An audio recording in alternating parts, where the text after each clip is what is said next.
This is Jay, and in a private lesson with me, he said something about technique that really stood out. I don't feel that any of my teachers have ever really placed much emphasis, particularly on the right hand technique. They go over, okay, index, middle, index, middle, index, middle, now middle, index, and so on. But that seems to be the extent of the instruction. After 16 years of teaching bass professionally, this is something I've seen time and time again. Most bassists are only ever taught how to alternate between index and middle fingers, but no one shows them the real technique gaps that are actually holding them back, or the exercise that fixes them. So in this video, you'll discover the hidden technique gaps that were holding Jay back and that are probably holding you back too, the exact tweaks we made to plug those gaps in Jay's playing, and the exercise I gave Jay to make his new faster technique become automatic habit. Jay had been practicing for years, but his speed and control kept falling apart.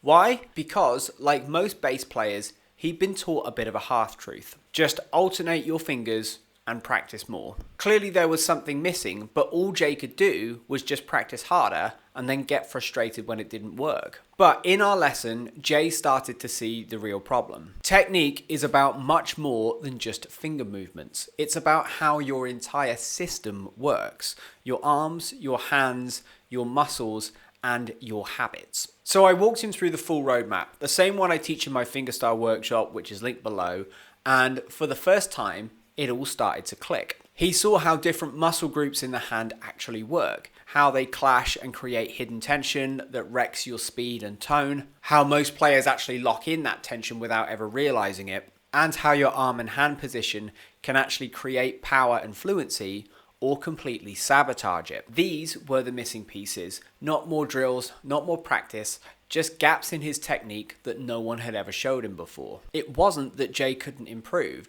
Rather, it was that no one had ever showed him exactly what needed fixing. But now he saw these gaps clearly, it was time to actually fix them.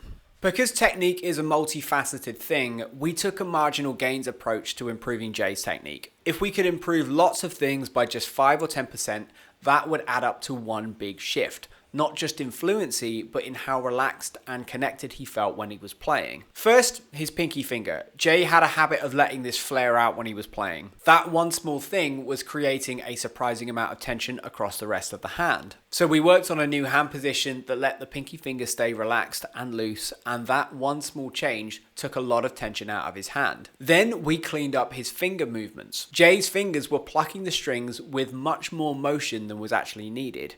Big, dramatic plucking strokes that looked quite cool, but were actually slowing him down and draining his energy. We worked on shortening the motion, making each stroke smaller and more deliberate, so that his fingers weren't working harder than they needed to. And we also looked at his thumb position. Jay had been switching between a floating and anchored thumb, but without any consistency on when to use which. And that was creating a really subtle amount of instability, particularly when he was crossing strings. So we developed a new hand position that gave him the best of both worlds. By learning to engage his arms and his back for support, his thumb could still anchor, but with a lot less contact, which freed it up to float much more smoothly. This gave him control without tension and let him move fluidly between strings. None of these tweaks were particularly obvious or flashy, but together they changed how Jay's hands felt, and that changed how he played. But here's the thing. Once you've made these changes, how do you then get them to stick? How do you go from really consciously having to think about your technique to making it an automatic habit?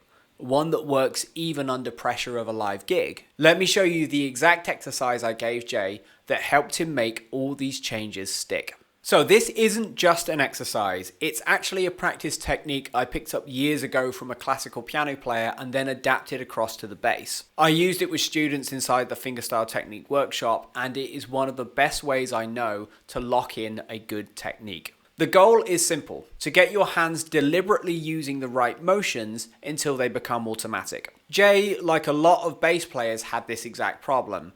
When he was playing a song, the second that he started to focus on the music instead of his technique, old habits would start to creep back in. And that's the catch. You can't build fluency in your technique if it falls apart the moment you stop thinking about it. It needs to be automatic. It needs to be habit. So here's the exercise I gave Jay to achieve that. I gave him a really simple scale exercise that alternates between long and short notes like this.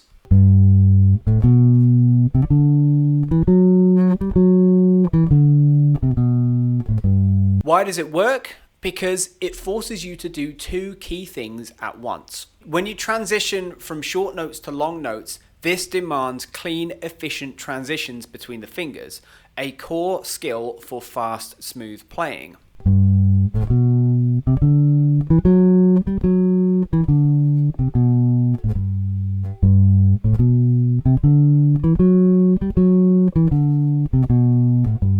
But when you're transitioning from a long note to a short note, the long note gives you space to stay conscious of your technique and deliberately use the new motions you're trying to build without old habits creeping back in.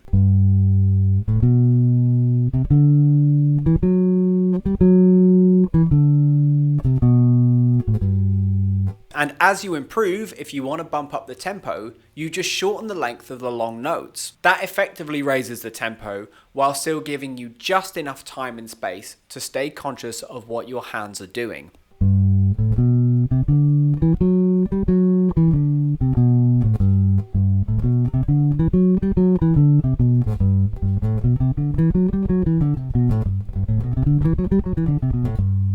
This way, you're training speed and control whilst also building the habits that will actually make it stick. Now that you've seen how this kind of transformation works, you're probably thinking, how can I start doing that for myself? Well, the best place to start is by learning the foundations of clean, smooth, relaxed technique. I've put together a full playlist that walks you through everything, from string skipping to eliminating tension to getting a good tone, so click up here to watch that playlist next.